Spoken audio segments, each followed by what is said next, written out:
If you own a pest control company and looking to grow in 2026, but you're uncertain what digital marketing strategies you should be focusing on, should you be trying to team up with a pest control SEO agency or a pay-per-click PPC agency that specializes in pest control services? Today I'm joined with Kasra, and before we get into the digital marketing strategies, what bit of advice would you give to a business owner of a pest control company? So the biggest piece of advice that I would give to a pest control company that's looking to scale out digital marketing is go and set up some KPIs. You want to check profitability. You want to know and understand how many leads you're generating, how much money you're spending every single month, what the lead quality is also looking like as well. Is it high quality leads? Is it low quality leads? Once you have those facts and figures in place, that's when digital marketing becomes a lot more predictable, because you can scale certain campaigns up, you can double down on certain campaigns that is working, or you can switch certain campaigns off as well.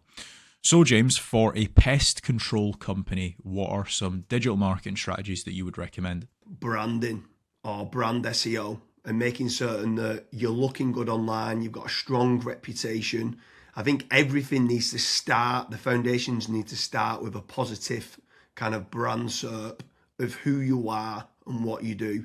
So a SERP stands for search engine results page, and getting that branding right across the board then can lead on to other things of what you can be doing. It will improve your conversion rate on paid ads or social media. Any leads that you get in, the conversion rate would be good. If at the 11th hour they're going to decide who you're going to go with, branding, I think, becomes very, very important. So I'd say that's the first thing that people need to get right for all digital marketing strategies. My next strategy is going to be AI visibility. I feel like more and more companies are actually looking into this. So what does ChatGPT, Claude, Gemini, Grok, Perplexity say about your brand or about your business? Is it a positive thing or is it a negative thing? And also trying to figure out what it says about your competitors as well. And obviously trying to improve that's really important. Some people call it AI SEO, some people call it GEO, some people call it LLM optimization. But this is going to be a big thing in 2026 and also in the years to come as well.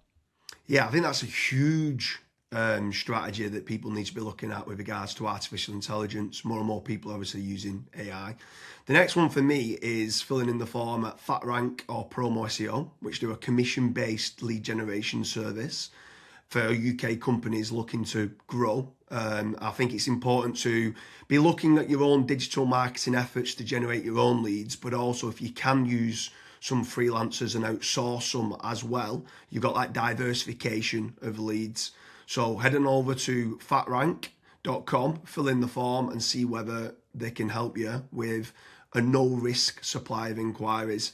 Promise you'll also do a very similar performance-based lead generation service as well that you might want to fill in the form with there, and just double check whether you can go and get a third-party lead generation company to top up and start generating you some leads for your business to grow in 2026. Yeah, and then next on the list is Google Business Profiles, so Google Map listings. This is like local SEO where you basically just try and get more reviews. You build out your Google Business Profile in your local area. Now, there's pros and cons to this. I think the biggest pro is that once it is actually ranking, you're going to be consistently generating leads. However, to get from nowhere, like let's say you do not have a Google Maps listing at all, to get it ranking to position number one, the issue you've got with that is there might be, let's say, a 60 or 100 review deficit. And to obviously get those reviews, you need leads. So it's one of those things. It's like the chicken and the egg. I for one just think it's good for personal branding or for branding of your company. So always try and get the Google Maps listing, but you should always know the pros and cons to it as well. Yeah, for certain. If you're in a local area, you want to try and get those local maps listing. For me, you need to be omni-channel and omnipresent. Yeah.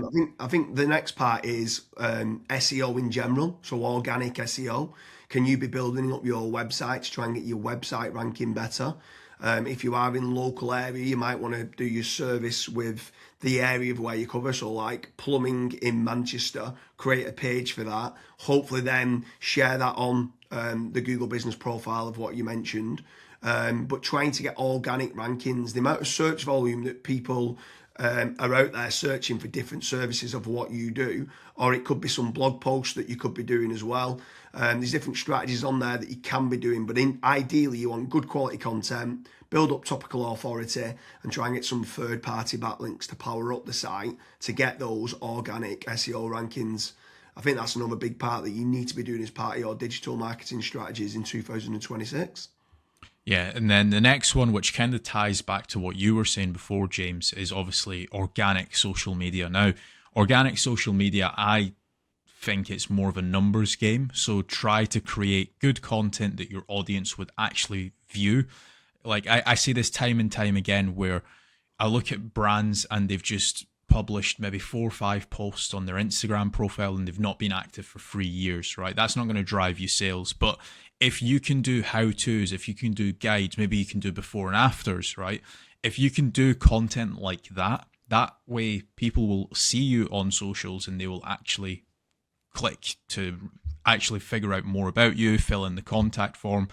The caveat to organic social media, yes, it's free to do. It's not like PPC, for example, but it is very much a numbers game. So you want to be consistently uploading, maybe not every day, but at least 3 or 4 times a week. Yeah, for sure. On the subject of social media, paid social ads as well is massive. I'm a massive advocate of the kind of the dollar a day strategy of what people talk about. So if you are going to be taking the time to be posting every day, like you mentioned there, for organic social media, just spending a few pounds on those posts and boosting it. So getting case studies, any awards that you've won as well for reputation, and starting boosting that. You can also be running retargeting ads. So if anyone's clicked through to your website, you can be running retargeting, which is paid social as well.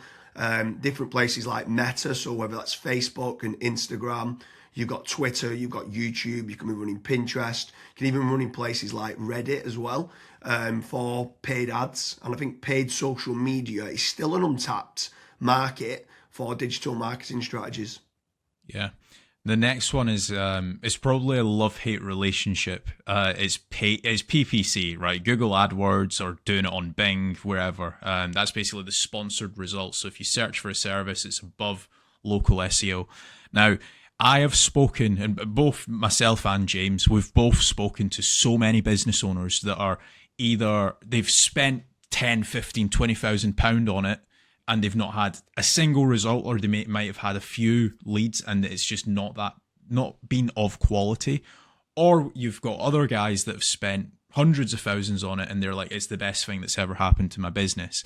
Now, the reason why people are either they absolutely love it or they absolutely hate it is probably down to how it's been set up. Like there's so many different nuances to PPC, like for example, having a really proactive negative keyword list, making certain that you have a set of banned IPs. Like, for example, your competitors could be clicking on your ads and that's deemed as what's called click fraud.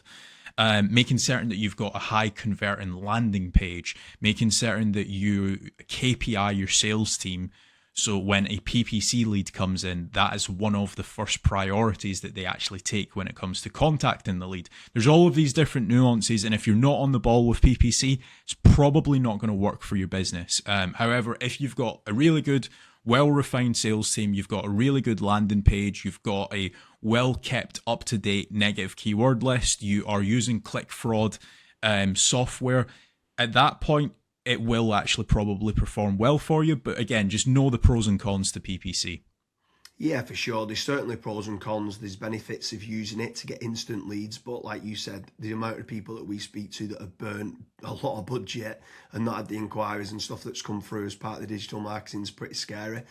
While we're on the subject of paid, obviously we spoke about paid social ads, and now you've spoke there about PPC with Google or Bing. I'm going to throw in the mix paid ads on AI platforms. It's not fully rolled out as we're doing this video, but I know that ChatGPT are looking to try and roll out ChatGPT ads. Claude, Perplexity, other kind of LLMs might start rolling it out in 2026.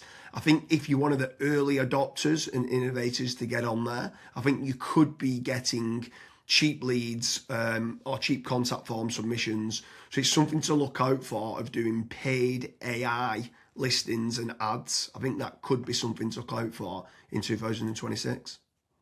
Next on the list, and this is a little bit out of control. You do obviously have like forums that you can get your brand mentioned in, like for example Reddit and Quora. That very much comes down to the after fact, like where are your customers that you've been dealing with previously, are they actually raving and shouting about you? If they are, then that's a very good resource of getting other people recommending you. So if you can get that, again, it's a little bit out of your control, but asking for reviews, asking for them to recommend you to friends, to people, that can obviously generate you a decent amount of leads and inquiries as well. Yeah, for sure. And the add-on benefits to places like Reddit is that it's getting cited so much now in the AI overviews. So when you spoke there early on about AI visibility, if you can try to get a positive kind of lot of people talking about the products and services of what you do and some reviews on there, it's indirectly then going to help you, or directly actually is going to help you with AI visibility. And then the last one for me is tradesman websites, so like Check a Trade, Bark, or teaming up with a third party lead generation company.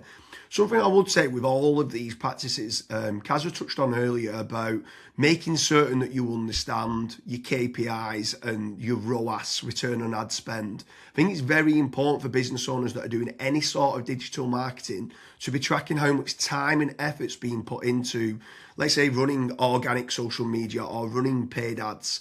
Everything should have KPIs put in place. And this is exactly the same then with tradesman websites like Check a Trade, Bark, Rated People, My Builder. These could all be amazing platforms to generate leads that could get you a positive return on investment. And if you do, you should continue to be using those platforms. There's certain lead generation companies out there as well that could generate you quite a lot of leads. They could be using organic SEO or PPC or social media ads to generate you those leads. But if they are getting you a positive return on investment, again, I'm all for it as part of your digital marketing strategies. But I just want to repeat one more time with regards to FatRank and Promo SEO. They do lead generation and they guarantee a return on investment. It's a commission-based lead generation service or performance-based lead generation service. So make sure you head on over there, fill in the form. That could just be one part of generating leads of many. You should be trying to generate your own. You should never have a single point of failure, and you should be trying to get that diversification. But make sure you head on over to Promo SEO or FatRank lead generation service as part of your digital marketing efforts in 2026. Thank you very much, Kasra.